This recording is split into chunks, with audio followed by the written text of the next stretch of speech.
Fala galera, muito boa tarde para você. Está começando o Ao Vivaço, o programa Hora do Esporte aqui na tela da TV Câmara de São José dos Campos. Estamos chegando nesta quarta-feira pós-feriado até às 3 da tarde, trazendo as principais informações do esporte aqui da nossa cidade. Aqui comigo ele, jornalista, repórter esportivo, gente boa da TV Câmara. Diz aí, fera! Ou mestre, Bruno Castilho, tudo bem? Boa tarde, mestre. Boa tarde a você também aí de casa. Como sempre, é um prazer inenarrável estar em mais um Hora do Esporte, falando muito, falando à vontade, sem atrapalhar ninguém. Esse é o mestre, o nosso querido Bruno Castilho. E aqui com a gente também o nosso intérprete de Libras, também mestre, o nosso querido Luiz Fernando, o papai do Lorenzo. Lorenzo que esteve com a gente aqui na última sexta-feira, comemorando o aniversário do Luizão, 26 aninhos, é uma criança ainda, o nosso Luizão. Luizão que sempre leva a informação para a comunidade surda. Deixa eu dar um soquinho aqui antes. Aê, Luizão. Luizão que sempre leva a informação para a comunidade surda que acompanha o nosso Hora do Esporte, tá certo? E olha só, a gente começa falando da Águia do Vale. No último final de semana foram definidos os 8 clubes que se classificaram às quartas de final do Paulista da Série A2. O São José, você sabe, né, você acompanhou aí, obviamente, foi até Sorocaba enfrentar o líder São Bento, só precisava ganhar para voltar à liderança, mas voltou a perder, desta vez por 2-0 e acumulou 6 jogos sem vitória, sendo 3 empates e as últimas 3 partidas em sequência com derrota São José, e mesmo assim São José terminou em segundo, hein, Brunão? Pois é, dado alguns tropeços, né, da Ferroviária, que empatou em casa com o Primavera, mas o São José conseguiu uma boa colocação, já ia terminar entre os 4, né, ou seja, ia decidir a vaga nas quartas de final em casa. É importante também ficar em segundo, porque caso passe a semifinal, também tem essa vantagem poder decidir em casa. Então é importante para o São José essa segunda colocação dos males na tabela de classificação dos males do menor, mas é lógico que essa sequência aí sem vitórias, ela acaba incomodando um pouco, né? Mas é importante lembrar que o São José fez um bom campeonato. Lógico que entre eu estava vendo uma tabelinha entre os 8 primeiros ali, o São José ficou em quinto lugar. Então, né, entre o pessoal do G8 ali, o São José não foi bem. Mas agora é outro campeonato, mata-mata, já é outra história.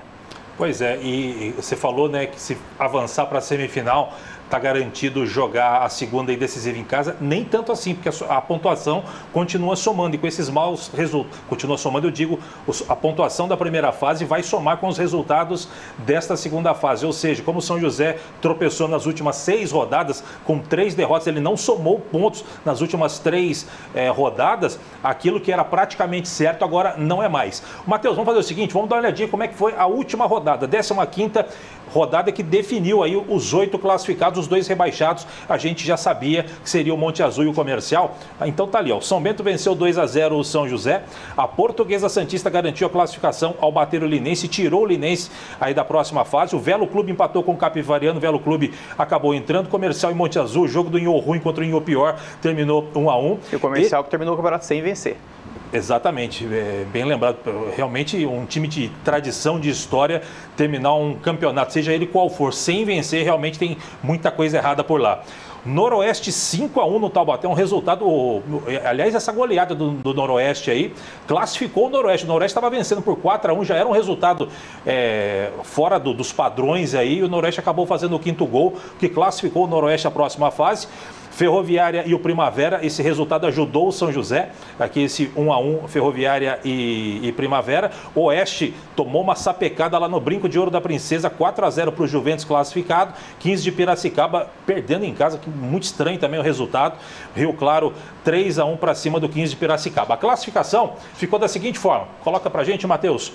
São Bento líder, 32 pontos, São José 26, Ferroviária 26, 15 de Piracicaba 23. Os 4 líderes. Olha só para você ver, São José, Ferroviária e 15 de Piracicaba estão muito próximos. Se o São José, por exemplo, empatar 2 partidas, ele vai somar 28 pontos, porque continua somando. Uma vitória na primeira partida das quartas de final vale 3 pontos, um empate vale 1, derrota não vale nada. Então vamos imaginar que o São José avance para as semifinais com 2 empates e passe nos pênaltis. Ele vai somar só 2 pontos e vai a 28. Uma vitória simples da Ferroviária em uma das competições, em uma das partidas, já ultrapassa o São José em número de pontos, e aí se houver um cruzamento, o São José pode ter que enfrentar um adversário que fazendo o primeiro jogo da semifinal em casa. Mas isso aí tem muita coisa para acontecer, tem que ver aqui também os outros confrontos. Mas enfim, esses aqui são os 8 classificados: São Bento, São José, Ferroviária, 15 de Piracicaba, Santista, Juventus, Velo Clube, e o Noroeste acabou beliscando aí a última vaga justamente por conta do saldo de gols. Você vai ver aqui, ó, o Noroeste tem 5 gols de saldo, vai virar a tabela agora, a gente vai dar uma olhadinha ali, ó. O 9º colocado, que é o Rio Claro, tem a mesma pontuação do Noroeste, tem o mesmo número de vitórias, mas o saldo de gols, olha aqui, ó, menor, por isso que o Rio Claro acabou ficando de fora e o Noroeste entrou. Linense ficou de fora também, Primavera, Taubaté, Oeste e Capivariano, Monte Azul e Comercial ficaram na rabeira e estão rebaixados para a Série A3. Brunão, dos 4 primeiros, os 4 primeiros se mantiveram. Em primeiro, segundo, terceiro e quarto, tivemos só alteração justamente do 5º ao 8º. Que era realmente o que ia acontecer mais ou menos, né? Tava se desenhando ali 3, né? Porque até o 5º lugar estava mais ou menos ok, então eram vários times ali para 3 últimas vagas, então acabou se desenhando mais ou menos assim a tabela. O 15 de Piracicaba, que começou mal o campeonato, começou empatando muito, a Ferroviária também começou empatando muito, mas do meio para o fim do campeonato eles conseguiram vencer os jogos até fora de casa, conseguiram os seus lugares até em terceiro e quarto lugar. Então, importante para a Ferroviária e para o 15 de Piracicaba. Pois é. Ô, Matheus, coloca pra gente, então, as quartas de final ficaram definidas assim, os jogos de ida. Já no próximo sábado, 3 da tarde, tem Noroeste e São Bento, jogo lá no Alfredo de Castilho.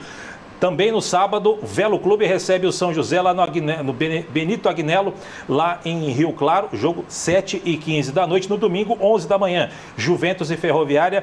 E no domingo também, 11h10, porque é jogo da televisão, Portuguesa Santista e 15 de Piracicaba. Jogos da volta, já será na outra quarta-feira. Muda aí pra gente, Matheus, jogos da volta, quartas de final, todos realizados no dia 27, a outra quarta-feira, Ferroviária e Juventus, São Bento e Noroeste, São José e Velo Clube, jogo marcado para o Martins Pereira às 8 da noite, 8 da noite também, 15 de Piracicaba e Portuguesa. Brunão, dá pra gente... tem favoritos? Os 4 primeiros são favoritos nesse confronto ou agora realmente mudou o campeonato? Os times estão se reforçando aí, Brunão? Eu acho que desses confrontos, os 2 primeiros, Juventus e Ferroviária, a Ferroviária é mais time e favorito contra o Juventus e o São Bento também é favorito. Contra o Noroeste, apesar do Noroeste ter o bom técnico e ter um time interessante, né, o artilheiro do campeonato, então vai ser uma briga boa, mas acho que o São Bento é o favorito. Quanto aos outros 2 confrontos, Portuguesa Santista e o 15 de Piracicaba, acho que o 15 de Piracicaba é um pouquinho melhor, leva uma pequena vantagem, mas esse confronto São José e Velo é mais complicadinho um pouco, até porque o Velo reforçou o time, né, trouxe o Caio Mancha, um bom atacante. É um bom atacante, inclusive o Ricardo Costa deu entrevista para nós na rádio dizendo que o atacante que o São José procurava era justamente o Caio Mancha, naquela oportunidade, logo depois do jogo contra o São Bento, ele falou que um clube atravessou a negociação com o São José e que esse clube ofereceu um caminhão de dinheiro para o Caio Mancha. E agora nós soubemos que foi justamente o Rio Claro, adversário do São José, que está trazendo o Caio Mancha, que é um jogador conhecidíssimo, é um fazedor de gols e de repente seria a ironia do destino, né? O Velo Clube que tirou a invencibilidade do São José naquela sequência muito boa que o São José teve na competição. Tentou trazer o Caio Mancha, estava praticamente acertado, apalavrado. O clube que atravessa é justamente o Velo Clube, adversário do São José. Então, vamos aguardar, vamos acompanhar. Na sexta-feira a gente vai trazer mais detalhes do São José com relação a esse jogo contra o Velo Clube. Repito, próximo sábado, 19h15, lá em Rio Claro, Velo Clube e São José e Velo Clube. Jogo de ida das quartas de final da Série A2. Sexta-feira, mais detalhes para você, tá certo? Quer falar mais alguma coisa? Não, é isso. E acho que o Caio Mancha ali com o Guilherme, que foi um grande centroavante na época dele, tem bastante a crescer. Então ficar com as barbas de molho ali e bem protegido contra o Caio Mancha, que é um fazedor de gols. Até porque a zaga do São José parece que... Não vou dizer que desaprendeu a jogar, mas deu uma desandada depois com a saída do Caio César, né? O Lázaro realmente ali não correspondeu à altura, né? Talvez o torcedor do São José ficou mal acostumado ali com a firmeza da zaga, Léo Gobo e também o Caio César, e aí o Lázaro ainda não deu conta do recado. Está chegando um novo zagueiro que a gente vai falar no segundo bloco. Enfim, vamos aguardar e ver o que acontece neste São José e Velo Clube próximo sábado, jogo de ida, quartas de final lá direto de Rio Claro, tá certo? Não sai daí, a gente vai para o primeiro intervalo do dia, aquele 1 minuto e meio, a gente volta já. E pai bola, não sai daí.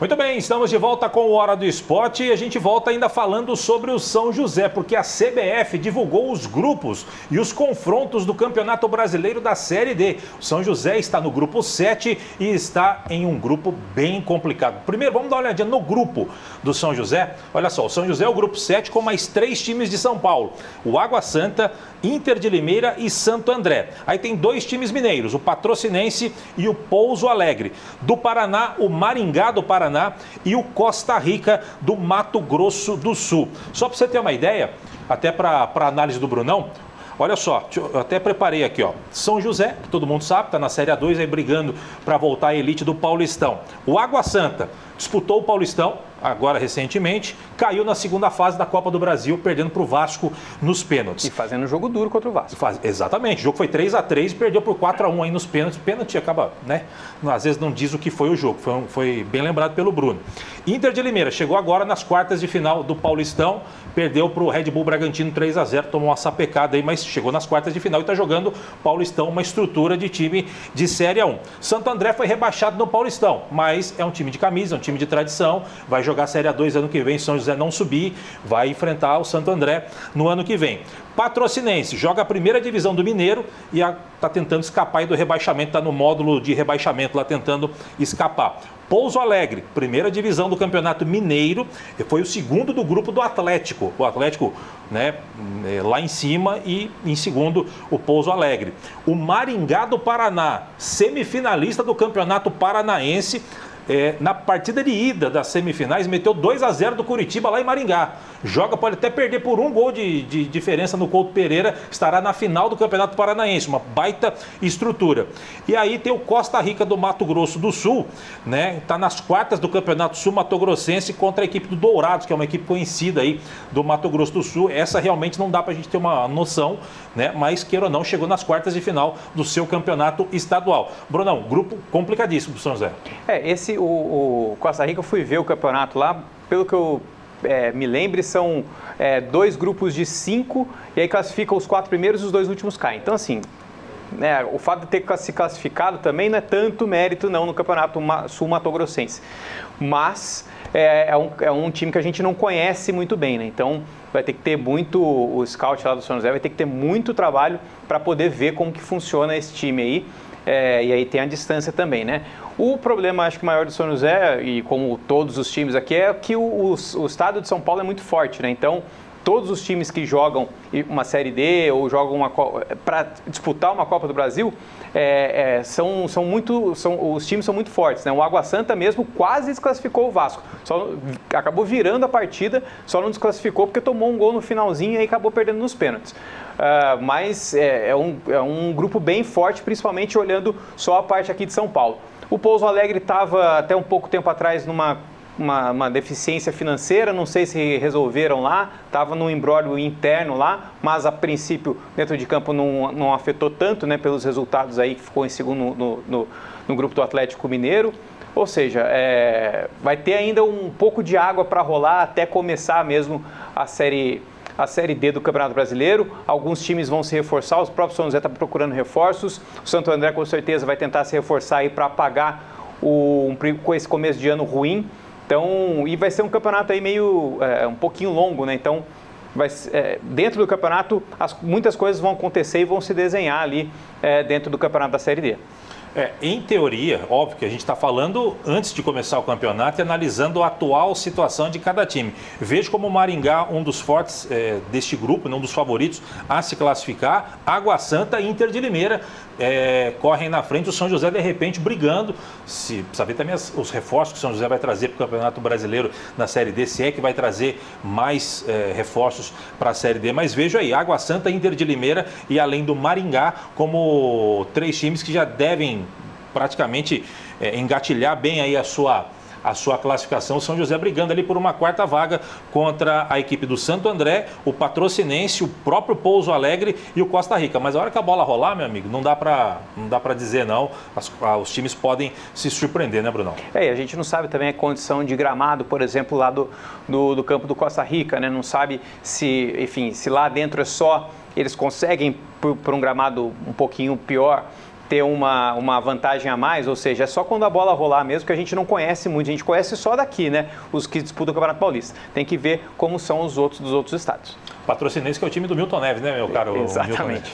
E o detalhe é o seguinte, olha só, ainda no assunto São José, o São José deve anunciar nas próximas horas a contratação do zagueiro Zé Leandro, de 26 anos. O jogador estava no Azures de Pato Branco, no Paraná, disputando aí a primeira divisão estadual. No ano passado, Zé Leandro defendeu União Suzano na Série A3, ao lado do experiente zagueiro Kleber Reis, o interminável Kleber Reis. Por lá, fez 13 jogos e marcou 2 gols. No segundo semestre de 2023, ele foi emprestado ao Santa Catarina Futebol Clube, onde disputou a terceira divisão do Catarinense e sagrou-se campeão. Em 2021, foi campeão do módulo 2 do Campeonato Mineiro, equivalente aí à Série A2 do Paulista, pelo Uberaba. Zé Leandro é cearense, mas fez toda a sua categoria de base em Minas Gerais, tendo passado pelo Cruzeiro e também o América.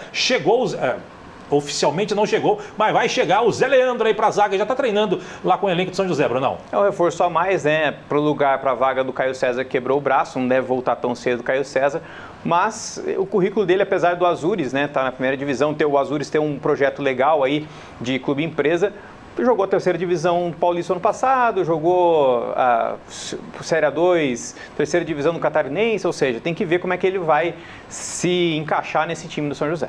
Pois é, sobre o centroavante do São José, ainda parece que ele já está muito bem encaminhado, seria o Caio Mancha, que eles estavam negociando, não deu certo com o Caio Mancha, tem um outro nome, eles estão ainda segurando esse nome, falta assinar o contrato, mas também deve ser anunciado aí nas próximas horas, o último reforço para o Paulistão da Série A2, aí as quartas de final, a fase de mata-mata, tá certo? Brunão, pra gente, desculpa japonês, bati aqui na ficha, me perdoe. E olha só, Brunão, pra gente fechar esse segundo bloco, o Joseense, hein, enfim saiu da lanterna da Série A4 no último sábado, em confronto direto com o Independente de Limeira. Time do técnico Augusto Ambrogi venceu por 1-0 e saiu da zona da degola. Vamos ver o gol? Coloca em tela cheia, Matheus, pra gente dar uma olhadinha. Porque o Pablo, olha só, ele roubou a bola na intermediária, carregou e mandou a botina. Goleirão da Inter de Limeira Independente de Limeira, acabou soltando. E o Dioran, sempre ele, esperto, bateu de primeira e fez o gol da vitória da equipe do Joseense. Joseense sai da lanterna do Sulfitão 2024, Brunão. O goleirão tem que espalmar para fora, né? Não para frente. Exatamente. Mas a gente falava aqui que os 2 jogos que o Augusto fez com o Joseense foram 2 bons jogos contra times da parte de cima das tabelas. Seria interessante ver contra o time que estava ali rivalizando na parte de baixo. E a gente viu uma vitória do Joseense. Aí pode ser um bom começo, um bom passo para sair dessa zona da degola aí.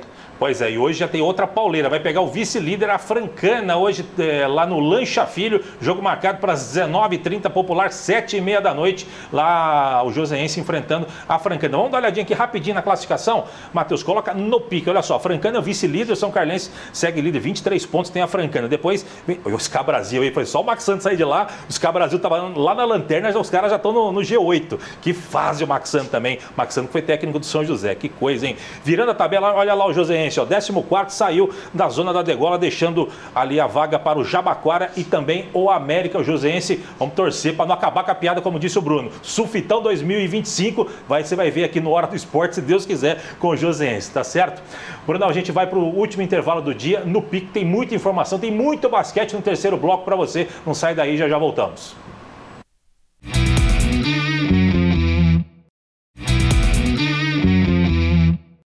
Muito bem, estamos de volta com a Hora do Esporte. Olha que notícia boa, a equipe de goalball de São José dos Campos, representada pelo Instituto Átalo, confirmou seu favoritismo e conquistou de forma invicta o 2º Grand Slam consecutivo da modalidade. O torneio foi disputado no último final de semana em Vancouver, no Canadá, e mesmo com 3 atletas de fora da competição por servirem a seleção brasileira, o time joseense, que era o Brasil na disputa, deu show, hein? Na fase de classificação, venceu os seus 5 jogos, 5 5 vitórias. Nas semifinais venceram os donos da casa, o Vancouver Goalball Club, por 14-4. E já na grande final, o time joseense venceu o California Crown dos Estados Unidos pelo placar de 16-7 e garantiu o bicampeonato. Com o título, o time ganhou vaga para disputar o Mundial de Clubes, que será disputado na Finlândia em abril de 2025, Brunão.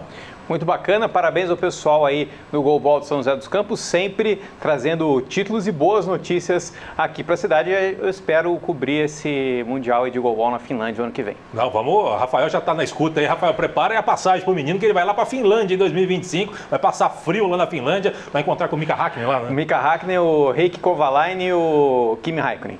Que beleza, mas você vai lá fazer goalball, viu, Bruno? Não é corrida, não.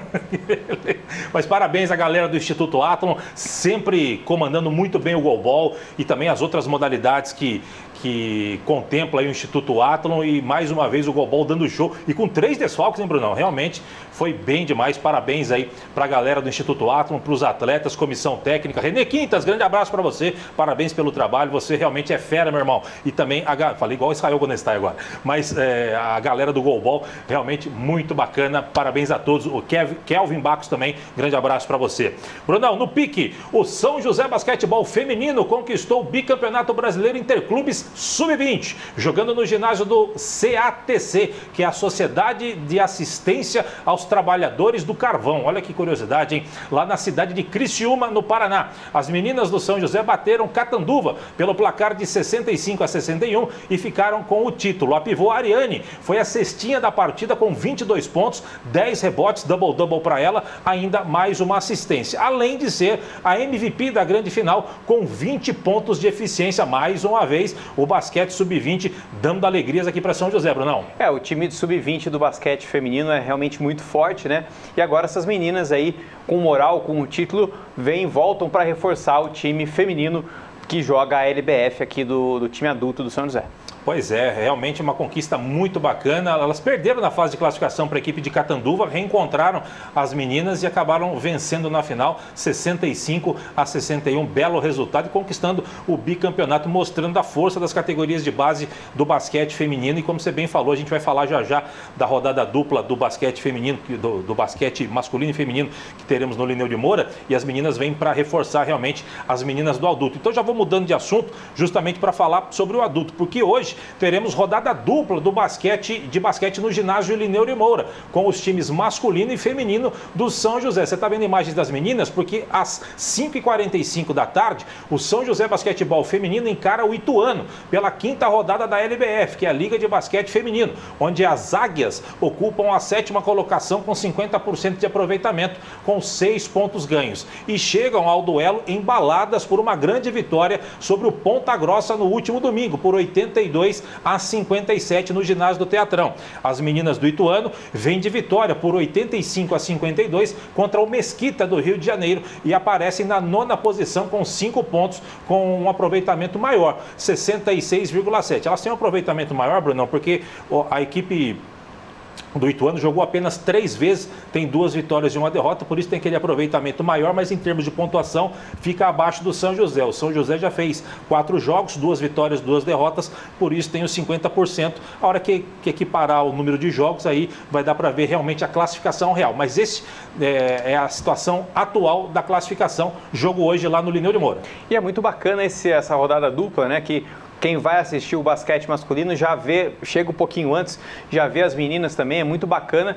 E dá uma moral a mais para as meninas, né? Elas que jogam no Teatrão. O Teatrão é um ginásio muito grande, às vezes vazio, né? Quase sempre meio que vazio e tal. Então, ter esse apoio das meninas, para as meninas é importante, principalmente contra o Ituano, que é um adversário bem difícil. É um adversário bem difícil. Lembrando, entrada gratuita para os 2 jogos, só precisa garantir o ingresso lá pelo site. O pessoal já está acostumado, quem acompanha o basquete, entra lá pelo site e já acompanha, já garante o seu ingresso para acompanhar as 2 partidas com entrada gratuita. Sai direto do serviço, você que trabalha no horário comercial tradicional, sai 5h30, 6 horas, já vai direto, vai acompanhar as meninas e na sequência vai acompanhar os meninos, porque logo depois do feminino, o time masculino entra em quadra pela 12ª rodada do retorno do NBB 16, desta vez recebendo o Cerrado Basquete. O São José vem de derrota para o Flamengo, né? O Flamengo foi uma baita partida, o São José poderia ter vencido, inclusive, até então o líder Flamengo. O São José hoje é o atual 10º colocado com 51,7% de aproveitamento. Já o Cerrado Basquete do Distrito Federal é o 15º com 28,6%. Os candangos vêm de 2 derrotas seguidas para Botafogo e Vasco.